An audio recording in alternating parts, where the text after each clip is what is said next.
Well, welcome back to News Hub, your #1 breakfast show. And we have a big discussion this morning. It's our road to 2023. And as you know, on the calendar of INEC, as we run towards the general elections, we have the campaigns right before us, and we have the actors, we have the issues, as well as we have the processes. So, we welcome this morning on News Hub, the presidential candidate of the African Action Congress, Omoyele Sowore. It's a pleasure to have you join us on News of this morning. Thank you for bringing me. Absolutely. I'm sure he looked at my face because he knew that we talked about a lot of things with regards to what the viewers will want us to ask you. Yes. And once again, it's nice to have you, at least physically. We had an interview with you virtually a year or thereabout ago. So it's so nice to have you. Yeah. If you have to speak, first as a Nigerian, not a politician at this point in time, where are we as a nation? Oh, sadly, that question has to be answered in two ways. First is that we never really got to nationhood. And I mean this seriously. We are a country, not a nation. And it was designed this way because the way Nigeria was established, it was established as a business by the Royal Niger Company. And down the line, it was hurtling down to become a nation when they amalgamated the northern and the southern protectorates to become what is now known as Nigeria.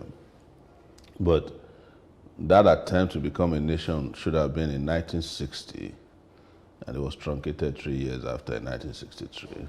Ever since then, we really cannot tell where we are, because when you become a nation, you must have a destination.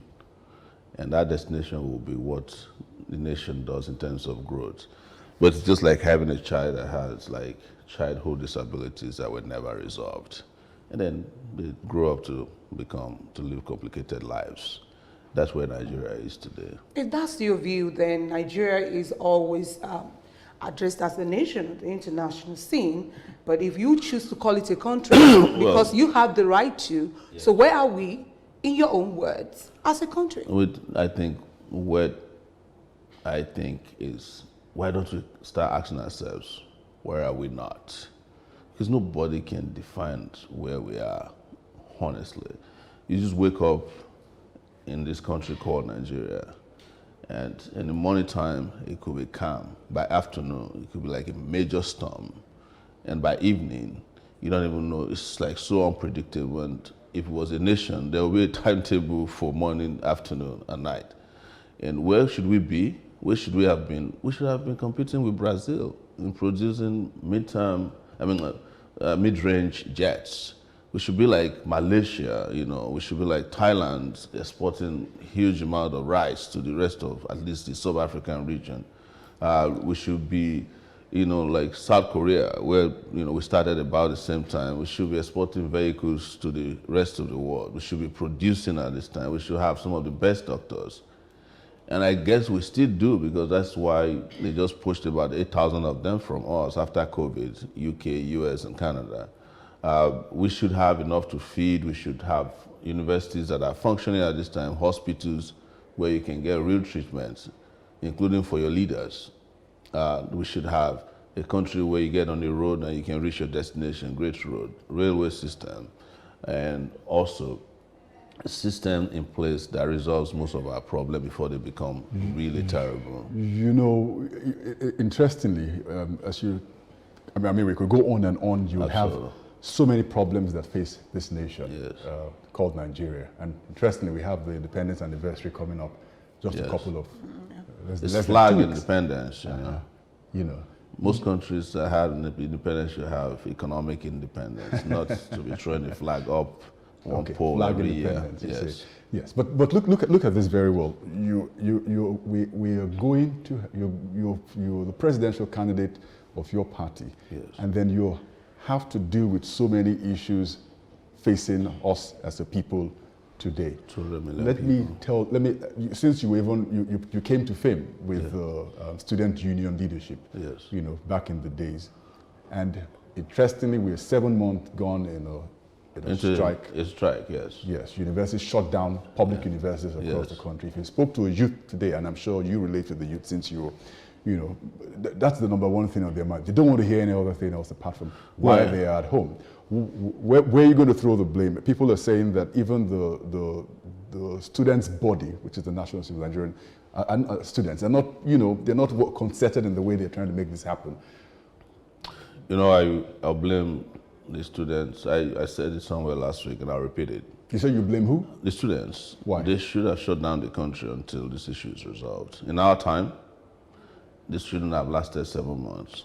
We would have fought the government so bad, nobody will be able to go to work, nobody will be able to do anything until they attend to us. It's their future. But the real institutional blame lies with the government, because that's why they're elected, is to keep our schools open, keep our hospitals working, keep our roads safe, and keep our kids safe in school, and provide them with the best education possible. Government has abandoned their responsibility, all responsibilities regarding education, and it is not happening to university education. That is why sometimes fundamentally people look at this and say, I think there is a de-education policy in Nigeria. That's government after government have ensured that the education system don't work. And the philosophical way to look at it is that it's easy to run a country with less educated people.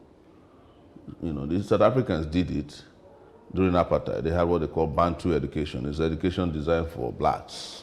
I think Nigeria now has its own full-fledged Bantu education system, education designed for the poor. Mm-hmm. And they have education designed for the rich, and some of these private universities, in which the conflict is that those in government also have invested in this private education. One of the candidates, when he was vice president, had bought himself a license. Probably he dashed himself one. The president at that time has a license. Why would they want public education to work?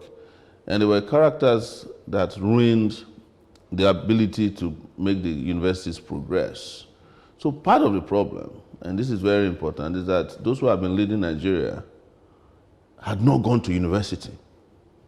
And if you don't go to university, why would you want education, tertiary education to work? The man there now didn't go to university.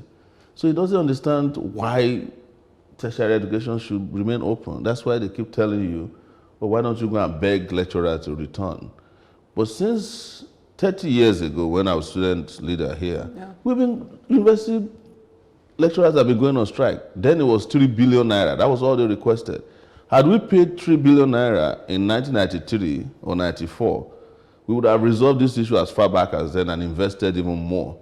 But the universities are always seen as a problem for the government, because the government, successive governments, see university lecturers, students, not as people who deserve to be in school, but as opposition to them, because there is no intellectualism enough available in governance in this country.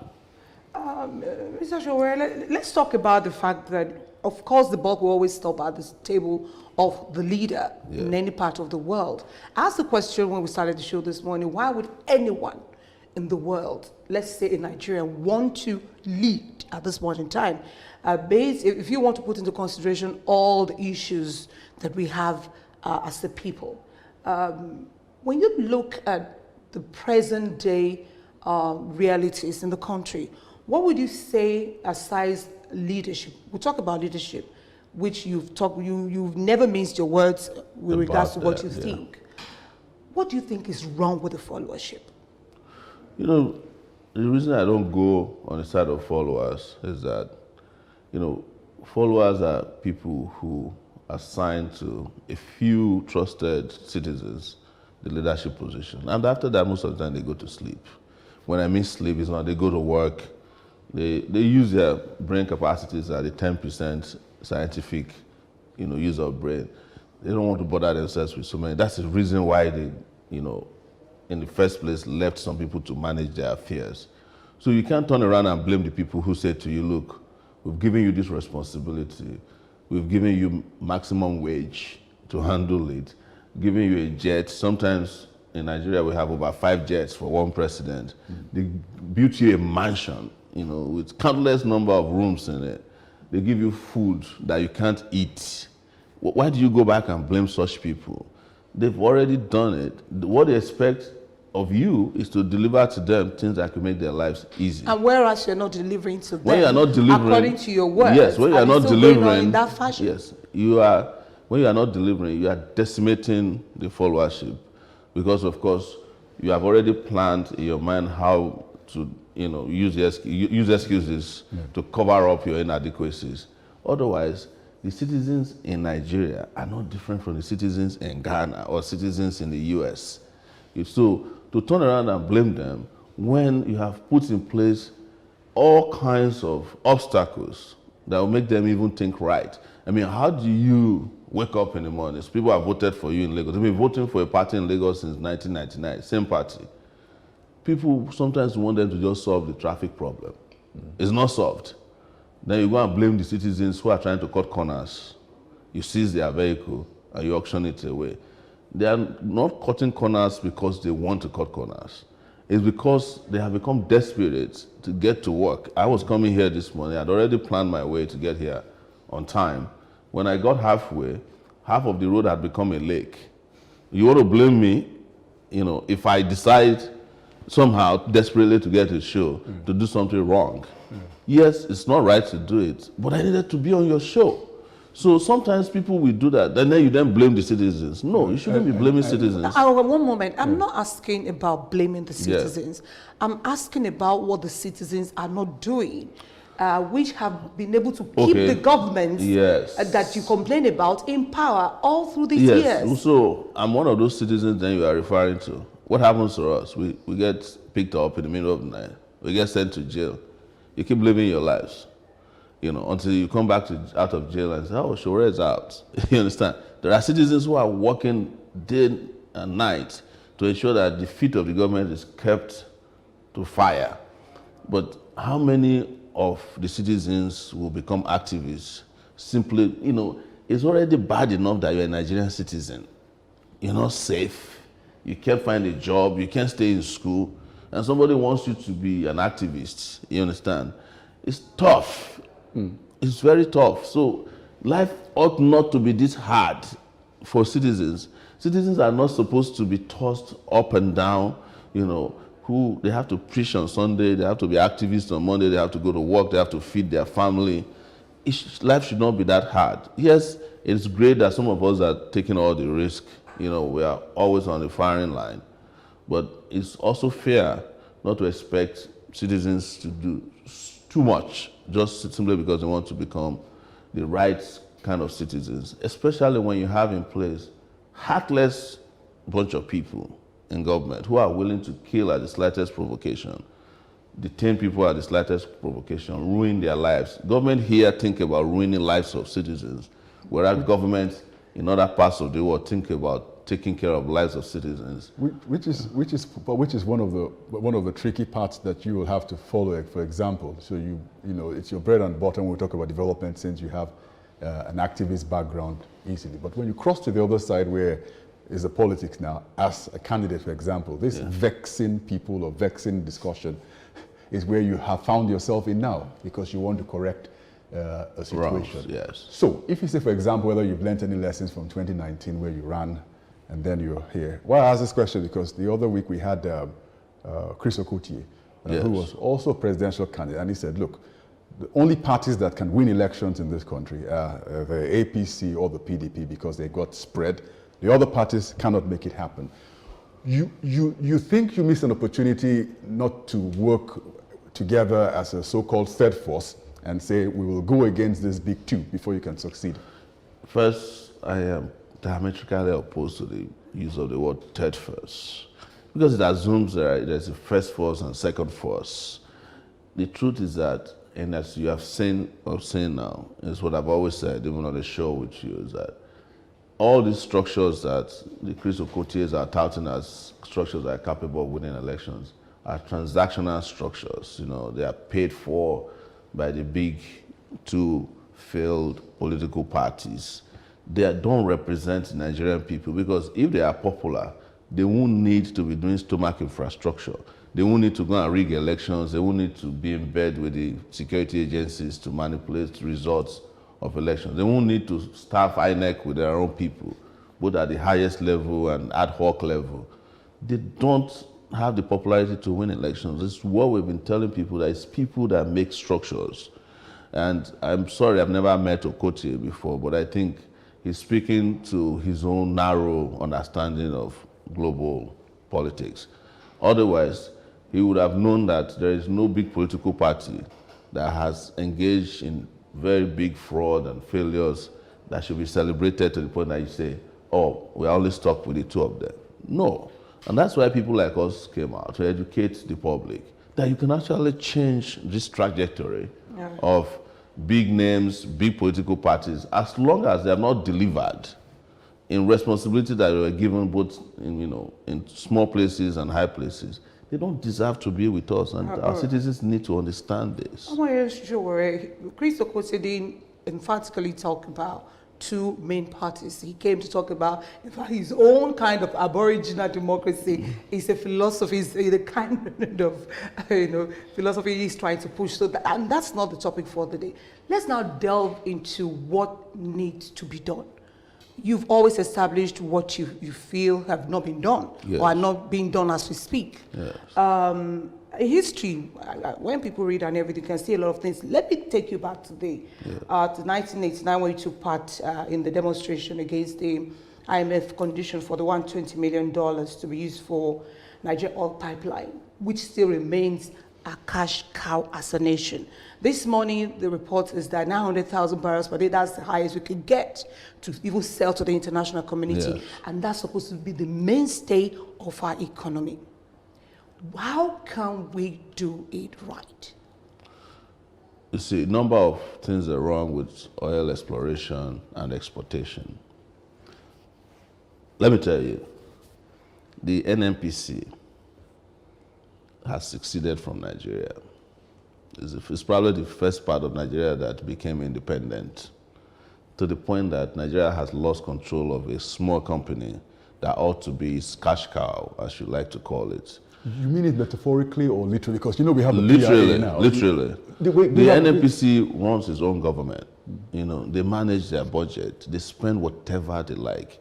It's not only a cash cow, it's the most fraudulent, corrupt agency of government. Now, that decision has been legalized by making it a PLC, public liability company. I don't know why anybody needs to do that. It has always been a public liability anyways. And there is no country in the world where 900,000 barrels of oil, or 700,000 is how much they steal now, can just depart the shores of a country without official collusion. It's not possible. Don't let us be deceiving ourselves by saying, oh, these people are stealing crude. No. The kind of crude that they're stealing is half of what the country exports.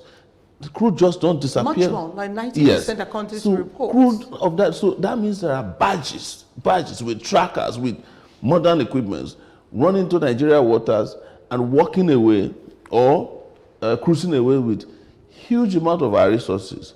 There is no way that is possible without official collusion inside Aso Rock. I would be very emphatic about it. There must be a bunch of people in Aso Rock who are colluding with these oil thieves, and the oil thieves are international oil thieves. They are not the kind of people who are walking around with buckets and 4-liter containers to steal. These are big time thieves, international thieves, IT How do we thieves. fix this? We have to get rid of the people who encourage them. That's why people like us keep saying, vote for people of integrity, vote for vibrant people, vote for honest people, vote for people who have exposure, international understanding of how thieves operate.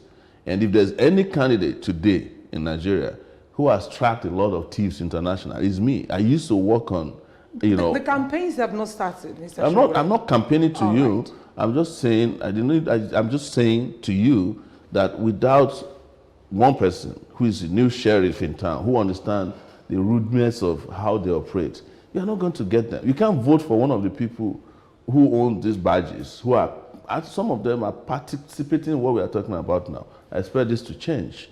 You have to vote for somebody who can come out there, go to the root of the problems, Find out how many barges enter this country because they have tracking devices on them. Find out whether or not they are metered. That's another thing a lot of people don't know. A lot of these barges have more than one tank inside of them. One is metered, the other one is not metered. So it's just like you ask somebody to go and buy something for you, right, and on their way back, they buy something for themselves. That's what the NNPC people are doing in Nigeria. It's the same thing that happened with customs and NNPC a few weeks ago, I think 2 weeks ago, when the custom had to come out that the NNPC is lying, right, that we are consuming 60 million liters of... Did you have proofs? Because this... Which proof do you need if custom is saying, if the custom is a governmental organization, if the head of customs come out to you and say, hey, you are lying, we are not consuming 60 million liters of petrol on a daily, gasoline on a daily basis. Nobody has debunked that.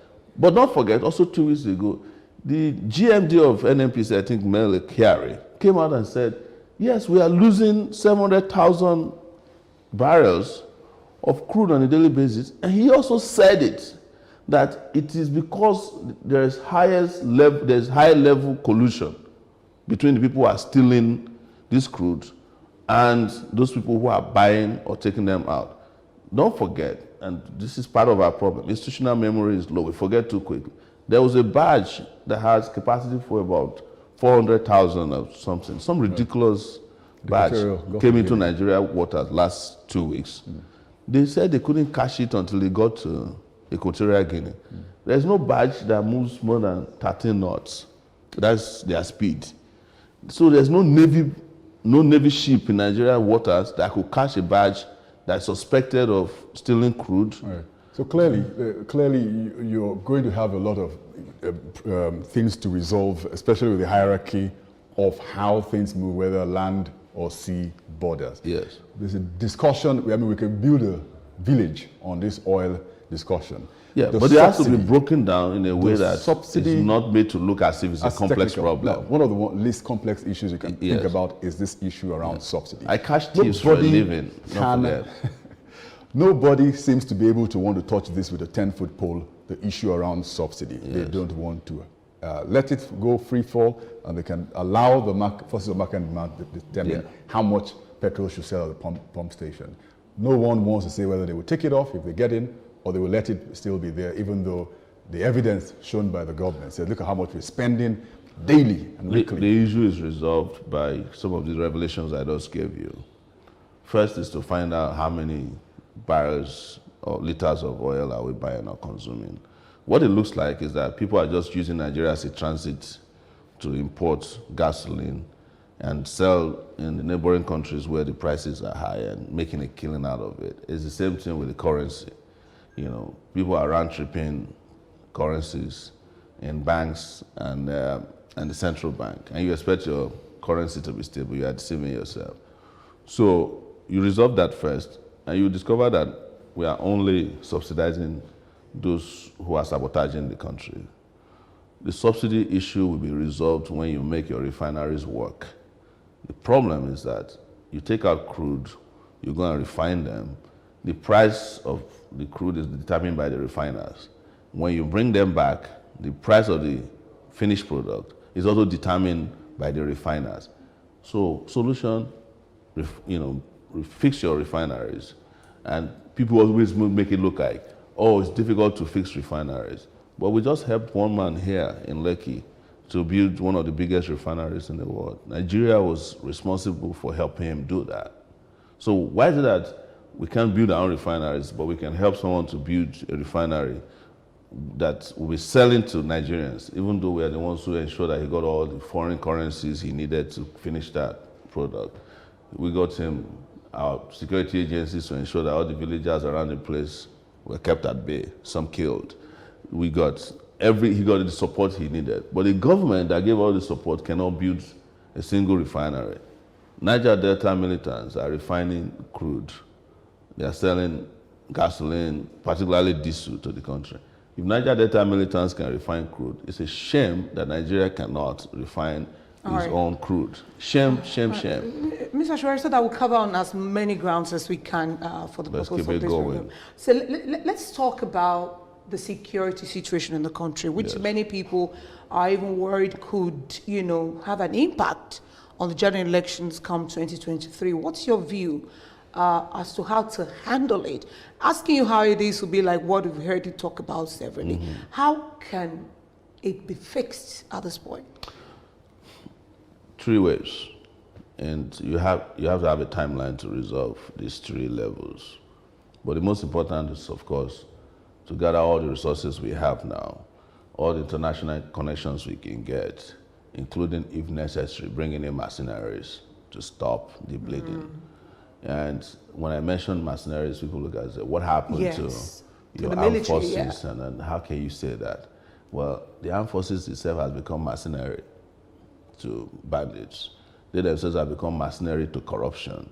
So you want to solve the problem immediately, just swallow your pride. Stop the bleeding, because we did it before. They almost got rid of Boko Haram. When Buhari came, he pulled away the mercenaries.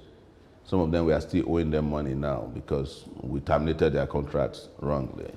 Just like we did for Ajakuta, which cost us $494 million. That was just, they claimed they just resolved. The second aspect of it is to start rebuilding our security agencies as units that does what they are designed for. The police should be in charge of internal security. Police should stop carrying bags for madams and serving food and stop guarding houses of criminals in Abuja. I've lived in Abuja for 3 years, never seen that many empty houses before in the Asokoro area. All of them have 6 policemen in front of them. Nobody's staying there. Withdraw all those people. Withdraw the ones. I've seen civilians who are protected by over 40 policemen, and you're asking, what are they doing? It's because you created a country where there's inequality, then you are running away from it.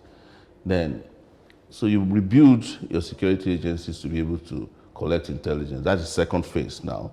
Retrain, motivate, compensate. There's no reason why you give somebody AK-47 and you pay him 50,000 naira. Or you ask somebody who has not eaten, in this case policemen, to be driving around to monies owned by banks, in armored cars. You are wasting your time.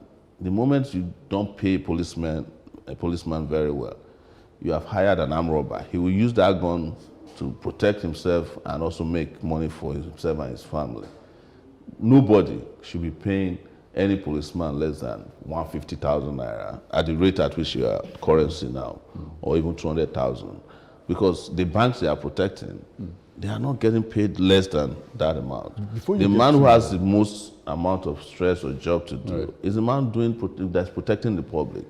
They must be our first priority. It's the same thing I think of teachers. I think they should be better paid, because without a teacher, you can't become a doctor, you can't become a lawyer. And this point I'm making, let me land there, has been shown by one investigation that was done at the Senate last week. Pencon, this pension companies, said that their minimum wage of their staff is 2.4 million naira. Why are you paying police peanuts and you expect them to protect you? You're wasting your time. It's almost unconscionable. Before you get to your third approach in resolving... But I wanted to get to the third, yes. Yes, you talked about timelines, and I don't know whether it may be sometimes considered to be presumptuous to say I will set the timeline in dealing with it, because this government and the previous government have shown us fine examples of how hopeless timelines can be. I mean, you have going on the Niger Delta, this occupation for several years. The interesting thing about this government, if you paid attention to the government, they gave nobody any timelines. A government that came into office, we forgot already, and didn't choose ministers for 6 months. They gave you no timeline. They had told you from that time that they came to do whatever they liked. I know you're kidding, but I mean, they said at some point, technically defeated, give us 6 weeks, give us 6 months. I'm saying that, based on what I understand, I've understudied so many of these problems, There have been a lot of countries, even around West Africa, that went through war. And after the wars ended, they were able to, grasp their security issues within a year and then start rebuilding their security agencies. But ultimately, which is the third, is economic security. You have to figure out how these young people get a job. when they get out of the university, for you to have real security. Because if they don't, you are wasting your time. They can't stop crime. Even when you talk to the bandits, some of them who are educated, we interview them from time to time. They say to us, look, these people have cheated us. We see governors with 200 cars in their convoy. We are in the farm. We can't even find fertilizer. So we discovered that it's probably easier to make money by buying a 30,000 naira AK-47. You know, hold somebody to ransom, and you make 5 million, sometimes 10 million. You buy more guns, you keep about 5 of them. Great investment. You don't have to go and wait in the farm, you know, waiting for your corn to mature. And that's where we are now. It is the leaders and their lifestyles that gave the ideas to so many of these bandits and terrorists that made them feel like, well, it's better to do it this way. It's the same thing with the Niger Delta region. A lot of the militants, as we speak, there are militants that have been on federal payroll since they started amnesty. Why would you want to go to work if you can just pretend that you are a militant and you're getting 65,000 naira every month without lifting a finger? Oh, sincerely speaking, even federal workers get 30,000, militants get 65. Bandits, oh, those ones are like NNPC workers in the area of insecurity. All right. I told you that I'll come back to the issue of you catching thieves. Let's still stay beside just for a moment.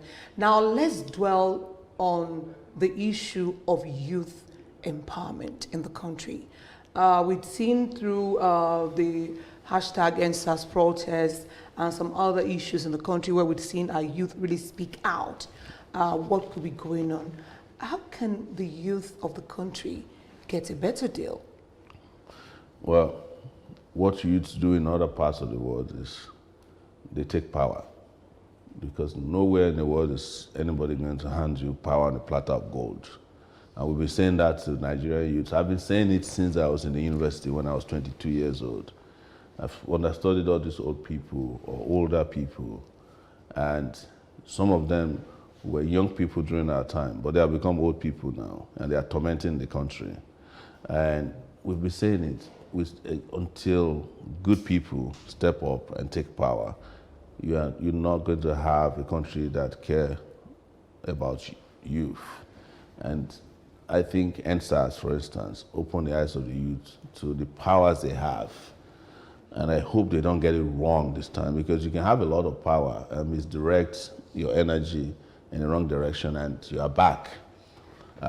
This youth empowerment you're talking about started around 2012 when they had Occupy Nigeria. Youth came out, they fought against subsidy. It was their fight against subsidy that made Nigeria to discover that they were importing fake fuel with barges that had sunk 20 years before. The trial started, it never ended. Then subsequently, 2015 came, there's some youth participation, but again, it was misdirected. 2020, EndSARS came. Most powerful empowerment, in my own view, psychologically and mentally and physically for youth in Nigeria. They did the best, but they could have pushed it a little bit longer beyond 20th of October, and we'll be having a different conversation today. That was a revolution that was about to happen that did not happen. 2022 now, massive interest of young people in the electoral process, but I've not seen a lot of young people as candidates. In fact, the young people are following people in their 60s to take power from those who are in their hundreds. You haven't learned your lesson, because they said to you, if you are 35, you can be president. Look for somebody who is within that age bracket. In which case, I might not even be qualified if the young people present a vibrant young person. But I will be happier to live in a country where the next president of Nigeria we don't have to be dragging them around in wheelbarrows and wheelchair. You know, find a young, vibrant person, or a bunch of vibrant young people. Make your own mistakes too, and learn from it. And don't let people be telling you that you are not too young to run. And when they are signing the document, they say you got to wait. And by the time they finish their own term, those people who went to sign the document are no longer youths. All right. You've just said that it doesn't necessarily have to be you if we have to go by the analogy that you presented at this point in time. But I won't support anybody in their 60s. Okay. For the leadership of Nigeria. Whereas there are no younger people, or there are younger people who the younger people are not following. Because it's for one thing for a young person to come out, it's not that and they're for you not to following, have the support. It's not that they're not following. This is where political consciousness is important as well. Young people need to go out of their way to find consciousness. Don't let it be fed to them. Like I said, you can be vibrant and be misdirected in your action if you're not conscious. You understand? I want to see more young people present themselves as governorship candidates, as presidential candidates. At this time, we should be having a conversation about if Sowore is not too old. Yeah, to be a presidential candidate. Are you too old?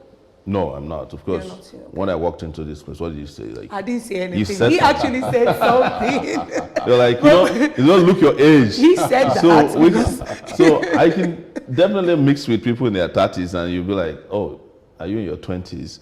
You don't look like the 20. Let me tell you. No, I'm saying, I'm not saying that in my 20s, we're having banters here, but I'm also very seriously saying there should have been more young people who are running for office and not young people who are energized or misdirected to be supporting people who are too old. Our problem is not that people get old. Biden is very old man. Oh, okay. But it's the age of the ideas, like we always say, that is the problem. All these older people have nothing to offer. There's nobody who is a governor for 2 terms that's done anything amongst the time. How time flies when we're having a great discussion, Yes. what they say, and I wish we could go on and on. Okay. We've been allowed to go a couple of more minutes. This is very important because you say, look at people around the governors, members of National Assembly, but you're going to have to work with them, or you have people in your party that will execute your policies. Yes. What's the plan? Are you going to have more Omoyele Sowores across board, or you're going to have to work with what you have existing on the ground? No, there are plenty of us around. So there are 200 million people in this country, 200 million.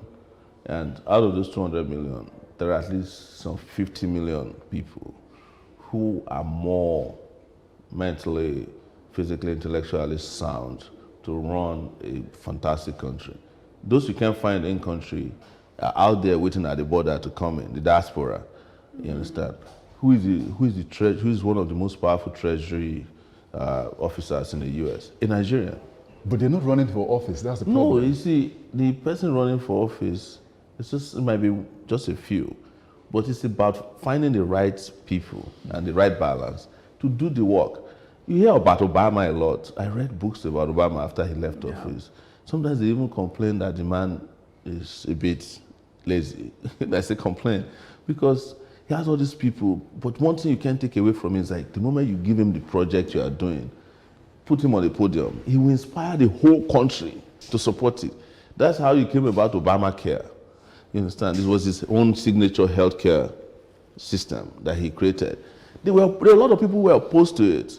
But what he said when he was launching it is what people kept hearing. How to keep being healthy. Even Trump, as much as he hated Obama, could not get rid of Obamacare. Okay, yeah, absolutely.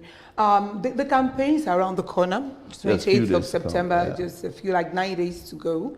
And electorates can't wait to really hear for those whose voices are yet to be heard fully as to what they have for Nigerians. What are you looking forward to? Get out to vote. That's my most important thing. People can get confused with rallies, even social media hypes. But if people don't go out to vote, it doesn't matter how many likes or retweets you get. Instagram, Facebook, if people don't get out to vote. So our strategy is, how do we get people to vote? Reach out to them wherever they are. Those who don't have the PVC, make sure that they collect it so that those who carry around what we call PVC, the poverty verification card, don't overwhelm those who genuinely want the country to change. But there are a lot of people who have registered and have not gotten their PVC. You go get it. Make sure you're ready to vote with it. Don't vote with your feet. because we are in a part of Lagos where there's a huge population of voters, but during elections, they don't vote. They'll travel abroad and they call it, it's the election of, I hope no violence, and then they'll come back after that. And then they'll be wondering why non-entities become governors in their states. When I said non-entities, I mean it. So. We have to go now, but I did promise I was going to ask you a question within 30 seconds if you can. You said you catch thieves for a living, while some others also accuse you of the same thing, that Like you what? collude with people, that you also are a thief. Who did I collude with? Well, you said you catch people. Some people say that they catch you too. How would you say... Who caught me? No, you should be able to say it now. You just don't throw... I'm a journalist, so... I am a journalist too. I know you're a journalist, and I know you are also so a proprietor. I don't like you guys to keep things hanging in such a way that they say, oh, Sowore couldn't answer that question. One moment. You should ask answer your question. this. Let it land. Okay, in 30 seconds, how do you think the idiosyncrasies of those who are vying all of the presidential candidates will play out during the campaign in 30 seconds? Well, I don't decide how people campaign, but I'm going to go out there and run my own race convincingly and let Nigerian people decide who they want to vote for. Like you said, if they decide to vote for thieves again, their own lot.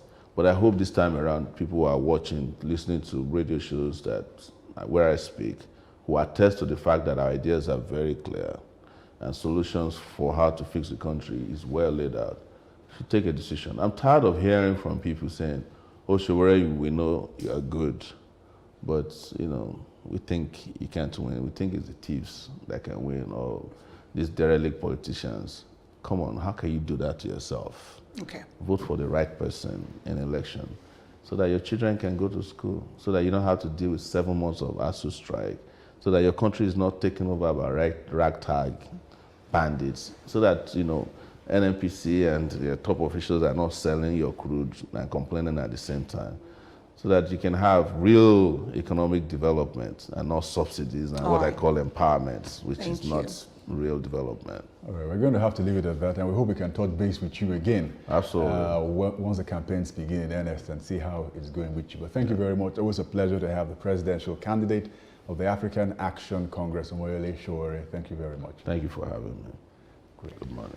All right, we go on a quick break and we come back. Road 2023 continues, and we'll be talking about something, another angle to the discussion around the elections. Please stay with us.